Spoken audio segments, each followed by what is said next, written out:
చెప్పండి.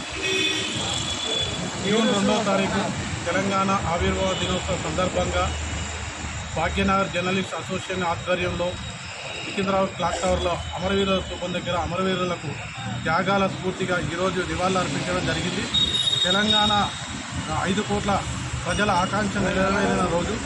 ఎంతోమంది ఉద్యోగులు, నిరుద్యోగులు, కార్మికులు, ప్రతి మనిషి తన అమూల్యమైన సమయాన్ని కేటాయించి ఉద్యమంలో పాల్గొని ప్రాణాలకు సైతం లెక్క చేయకుండా పోరాడి అన్ని పార్టీలు ఏకమై ఈ తెలంగాణ సాధించుకున్న సందర్భం ఈరోజు.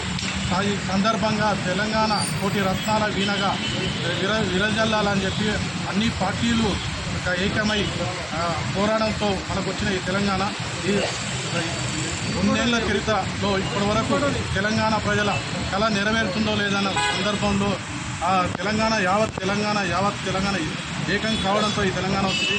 ఈ శుభ సందర్భంగా తెలంగాణ ప్రజల అందరికీ తెలంగాణ ఆవిర్భావ దినోత్సవ శుభాకాంక్షలు. అదేవిధంగా అమరవీరుల కుటుంబాలకు కూడా ఈరోజు యావత్ తెలంగాణ ప్రజలు రుణపడి ఉండాలి. ఆ తెలంగాణ రాష్ట్ర ప్రజలందరూ అమరవీరుల కుటుంబాలకు ప్రతి ఒక్కరూ రుణపడి వారికి అండదండలతో ఉండాలని, అదేవిధంగా ప్రభుత్వం కూడా వాళ్ళని ఆదుకోవాలి. ఎంతోమంది తెలంగాణలో అమరవీరుల కుటుంబాలు ఇప్పుడు కొన్ని కుటుంబాలను గుర్తించలేదు.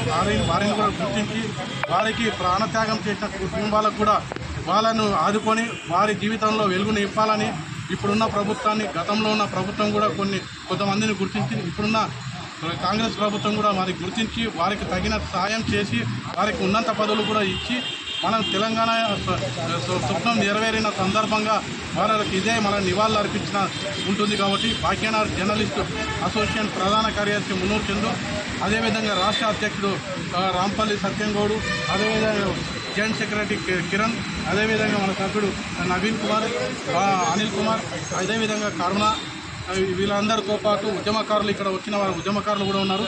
ఈ సందర్భంగా ఒకటే ముఖ్యంగా చెప్తున్నారు, ఇక్కడ మీడియా ముఖంగా ఖచ్చితంగా తెలంగాణను మనం సాధించుకున్నామంటే ఆ కళ నెరవేరిన సందర్భం.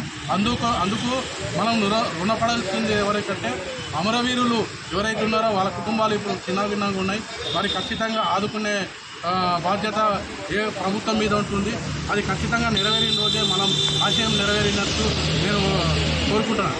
జై తెలంగాణ, జై తెలంగాణ.